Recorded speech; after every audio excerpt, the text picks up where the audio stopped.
अब देखिए कैसे ये बरसाती मेंढक कैसे बाहर आ गए अपने आखाओं की गुलामी करने के लिए। ये बरसाती मेंढक सिर्फ और सिर्फ इलेक्शन के टाइम पर बाहर आते हैं, या पता नहीं अब किस ऑर्गेनाइजेशन की बात कर रहे थे। ये तमाम सिर्फ कांग्रेस की गुलाम है, इनकी गुलामी करते हैं, सिर्फ इनको बुलाते हैं। ये कौन सा प्रोग्राम कर रहे थे आप? किसका प्रोग्राम था कल? बताइए आप। ये प्रोग्राम तो कांग्रेस के लिए किया गया है, हर बार करते हैं लोग। कभी नूर मस्जिद में कर दिया, यतीम खाने में, कभी खादरिया में कर दिया। क्या सिर्फ मुल्क के अंदर कांग्रेस के अलावा दीगर पार्टियों में वो काबिलियत नहीं है क्या? बताइए आपकी। आपके बड़े से बड़े लीडर को लेकर आके सामने बिठाइए, बैरिस्टर असदुद्दीन ओवैसी साहब के सामने। काबिलियत है? जो काबिलियत असदुद्दीन ओवैसी साहब की है, वो काबिलियत है क्या किसी भी लीडर में आज हिंदुस्तान के? बताइए। अब कहने के लिए आपको शर्म आनी चाहिए। क्या आप इन 3 साल में जब वोट दिला के चले गए, वापस आके सवाल किए क्या कि क्या हो रहा है मुसलमानों के साथ? आज क्या क्या हालात गुजर रहे हैं? क्या हम नहीं जानते अब तक डीजेएलडी केजेएलडी के कितने बच्चे बाहर आए? क़ियादत अपनी चुनो, प्लेटफॉर्म अपना बनाओ। क्यों कांग्रेस की बैसाखी पे चलना चाह रहा हो आप? मुस्लिम अक़लियत ने इनको भर भर के वोट दिए। 90 से ज्यादा मुसलमान इनको वोट देकर इनको इतनी बड़ी कामयाबी, जो कई सालों में नहीं हुई थी, इतनी बड़ी कामयाबी इनको दिलाई। इन लोगों ने जो वादे किए थे, उस एक वादे के ऊपर एक अमल नहीं हुआ। इसी टीपू जयंती को जब बनाया गया था और इस बार के इस टर्म के असेंबली इलेक्शन पे लड़ा गया था, बड़े शोरों से आज के हमारे मिनिस्टर साहब ने कहा था कि मुसलमानों के लिए हम टीपू सुल्तान के नाम पर एक यूनिवर्सिटी बनाएंगे। यूनिवर्सिटी तो छोड़िए साहब, उसके नाम पर अभी तक जगह भी अलॉकेशन नहीं हुआ। जगह तो छोड़िए साहब, उसके नाम पर आपने एक डिजाइन तक भी नहीं बनाया। ये आपकी क़ियादत है। ये क़ियादत ऐसी है आज कि यहां पर सिर्फ और सिर्फ, जैसे वो 2014 का सभी को याद होगा, मोदी और अमित शाह ने जोर जोर से कहा था कि हम हर भारतीय के अकाउंट में 15 लाख डालेंगे। तो उसके बाद जिस तरह अमित शाह ने कहा कि भाई ये तो एक इलेक्शन का जुमला था, उसी तरह आज ये कर्नाटक रियासत की हुकूमत, कांग्रेस की हुकूमत जुमलाबाज है। मुसलमानों के अंदर तो ज्यादती हो रही है। आज तक हिजाब के ऊपर जियो पास नहीं हुआ। इसके जवाब कौन देगा? इसका जवाब हम मांगते हैं सीएम सिद्धरामैया से, deputy CM DK Shiva Kumar से, माइनॉरिटी मिनिस्टर जबीर अहमद खान साहब से भी मांगते हैं हम। आप वक्त माइनॉरिटी, हाउसिंग, पता नहीं और के पास माशाल्लाह कितने कैबिनेट्स हैं, बावजूद उसके कौम के लिए ये काम जीरो। बताइए क्या किया आपने? बड़े बड़े प्रोग्राम ऑर्गेनाइज करने से उसका कोई फायदा नहीं होता साहब। आज अवाम के लिए आपने क्या किया वो बताइए, दीजिए उसका हिसाब। माइनॉरिटी के लिए बड़ा बड़ा फंड अलोकेट करना नहीं है, उसका इस्तेमाल क्या हुआ बताइए। पिछले 3 साल से माइनॉरिटी का पैसा कहां पर, कितना, कैसे खर्च हुआ बताइए। जी फरमाइए सर। कल टीपू जयंती था रियासत कर्नाटक में, बहुत सारी जगह टीपू जयंती मनाई गई, आप भी मनाए, लेकिन हुकूमत, कांग्रेस हुकूमत है, बहुत सारे वादे किए थे, मुकम्मल नहीं। क्या पैगाम रहेगा? अस्सलाम वालेकुम रहमतुल्लाहि व बरकातहू। पहले तो तमाम रियासत कर्नाटक के लोगों को 275वां यौम विलादत टीपू सुल्तान रहमतुल्लाह अलैह की मुबारकबाद पेश करता हूं। देखिए, पिछले कई साल से जब से टीपू जयंती मनाना शुरू किया गया था, विधानसभा के अंदर जब पहली बार शुरू किया गया था, तब से हमने ये सवाल रखा था कांग्रेस हुकूमत से। उसके बाद बीजेपी हुकूमत आ गई, उन्होंने बंद कर दिया। फिर अभी 3 साल हो गए, इनके करीबन 3 साल हो चुके हैं, करीब करीब। आज कांग्रेस की हुकूमत है। कई सारे वायदे किए थे इन लोगों ने, हम तमाम जानते हैं। इसीलिए इन वादों को मानते हुए रियासत के कर्नाटक के खुसूसन मुस्लिम अक़लियत ने इनको भर भर के वोट दिए। 90 से ज्यादा मुसलमान इनको वोट देकर इनको इतनी बड़ी कामयाबी, जो कई सालों में नहीं हुई थी, इतनी बड़ी कामयाबी इनको दिलाई। लेकिन बावजूद उसके हर बार की तरह जो 75 साल से जो बिछड़ों के साथ, मुसलमानों के साथ जो नाइंसाफी होती रही है, वो आगे बढ़ती गई है। इन लोगों ने जो वादे किए थे, उस एक वादे के ऊपर एक अमल नहीं हुआ।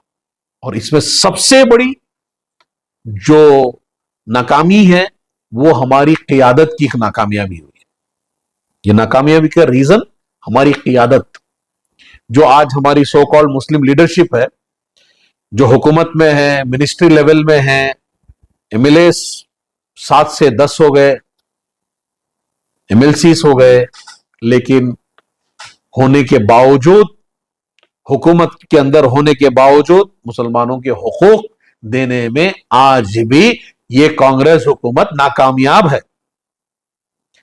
इसी टीपू जयंती को जब बनाया गया था और इस बार के इस टर्म के असेंबली इलेक्शन पे लड़ा गया था, बड़े शोरों से आज के हमारे मिनिस्टर साहब ने कहा था कि मुसलमानों के लिए हम टीपू सुल्तान के नाम पर एक यूनिवर्सिटी बनाएंगे। यूनिवर्सिटी तो छोड़िए साहब, उसके नाम पर अभी तक जगह भी अलॉकेशन नहीं हुआ। जगह तो छोड़िए साहब, उसके नाम पर आपने एक डिजाइन तक भी नहीं बनाया। ये आपकी क़ियादत है। ये क़ियादत ऐसी है आज कि यहां पर सिर्फ और सिर्फ, जैसे वो 2014 का सभी को याद होगा, मोदी और अमित शाह ने जोर जोर से कहा था कि हम हर भारतीय के अकाउंट में 15 लाख डालेंगे। तो उसके बाद जिस तरह अमित शाह ने कहा कि भाई ये तो एक इलेक्शन का जुमला था, उसी तरह आज ये कर्नाटक रियासत की हुकूमत, कांग्रेस की हुकूमत जुमलाबाज है। आप एक बताइए, ना डेवलपमेंट हो रहा रियासत के अंदर, इंफ्रास्ट्रक्चर की हालत क्या है हम तमाम को पता है, नौकरियां नहीं है। इन तमाम चीजों के ऊपर इन्फ्लेशन तो आसमान छू रहा है। इसके ऊपर क्या है हुकूमत का जवाब? क्या है? मुसलमानों के अंदर तो ज्यादती हो रही है। आज तक हिजाब के ऊपर जियो पास नहीं हुआ। इसके जवाब कौन देगा? इसका जवाब हम मांगते हैं सीएम सिद्धरामैया से, deputy CM DK Shiva Kumar से, माइनॉरिटी मिनिस्टर जबीर अहमद खान साहब से भी मांगते हैं हम। आप वक्त, माइनॉरिटी, हाउसिंग, पता नहीं और के पास माशाल्लाह कितने कैबिनेट्स हैं, बावजूद उसके कौम के लिए ये काम जीरो। बताइए क्या किया आपने? बड़े बड़े प्रोग्राम ऑर्गेनाइज करने से उसका कोई फायदा नहीं होता साहब। आज अवाम के लिए आपने क्या किया वो बताइए, दीजिए उसका हिसाब। माइनॉरिटी के लिए बड़ा बड़ा फंड अलोकेट करना नहीं है, उसका इस्तेमाल क्या हुआ बताइए। पिछले 3 साल से माइनॉरिटी का पैसा कहां पर, कितना, कैसे खर्च हुआ बताइए। You are liable to the people of Karnataka, specially the Muslim community, minority community. बताइए आप, कोई नहीं है डेवलपमेंट के बारे में। आज शहीद के नाम पर वोट लिए, लेकिन उनकी आवाम के साथ उनकी हुकूक अदा करने में नाकामयाब रहे। यह हुकूमत है कर्नाटक का, आज यही रवैया चल रहा है। सर, इस हुकूमत को लाने में उलमा इकराम, तंजीमें बहुत सारे काम किए हैं। अभी आने वाले अनकरीब दिनों में बीबीएमपी भी आ रहा है, इसको लेकर फिर से मुत्तहिदा माज एक्टिव हो गई। इस पर आपका क्या कहना है? और देखिए साहब, आपका यह सवाल बड़ा बेहतरीन सवाल है। जो तंजीमें, जो इदारे, जो पर्सनालिटीज, जिन्होंने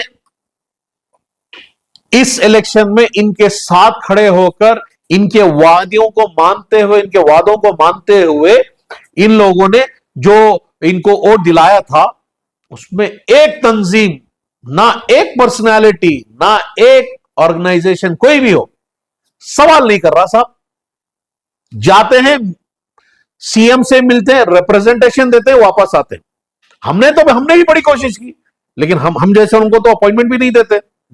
आपको मेरे अपने पिछले वीडियो में भी बताया था, काफी सारे महीने हो गए, मैंने तो आपको मेल भी बताया था कि हमने मेल किया, फोन किया, रिप्रेजेंटेशन देने के लिए।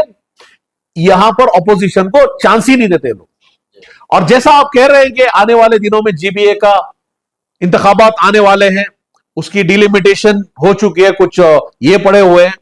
अब देखिए कैसे ये बरसाती मेंढक कैसे बाहर आ गए अपने आखाओं की गुलामी करने के लिए।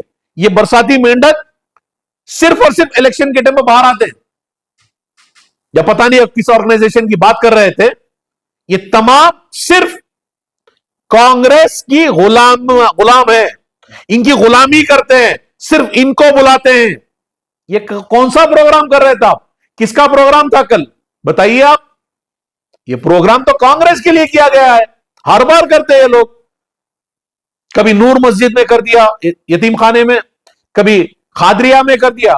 ये तो सिर्फ और सिर्फ कांग्रेस को किस तरह से वापस फिर से मौका दिए कि किस तरह से कांग्रेस और बढ़े, किस तरह से कांग्रेस और डेवलपमेंट के काम पीछे करे, किस तरह से कांग्रेस और मुसलमानों को दबाए। इसका यही नतीजा निकलने वाला है, और इनके मकसद वही है।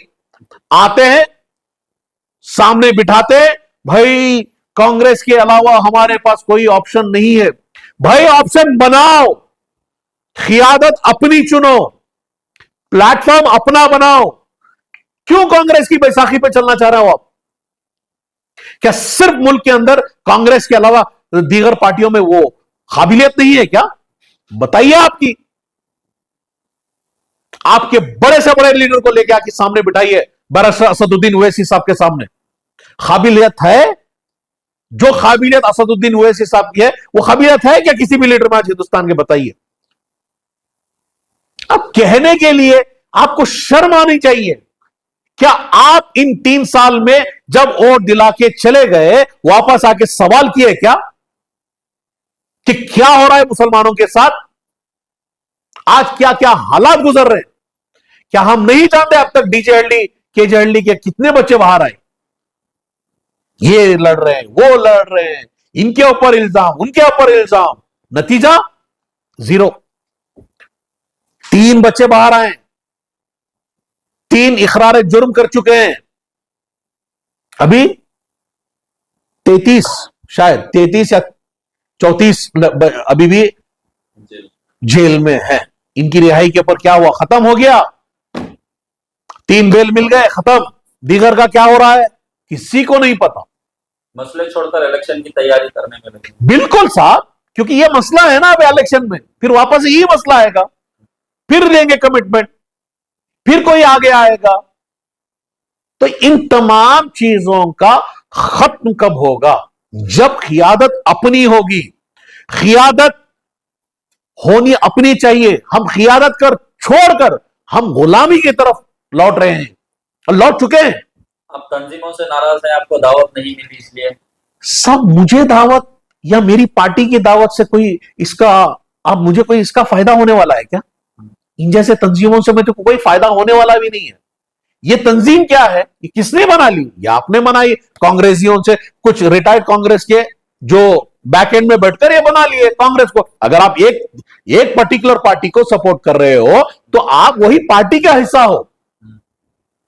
जमहूरियत में तमाम को मौका दिया चाहिए अपनी बात रखने की।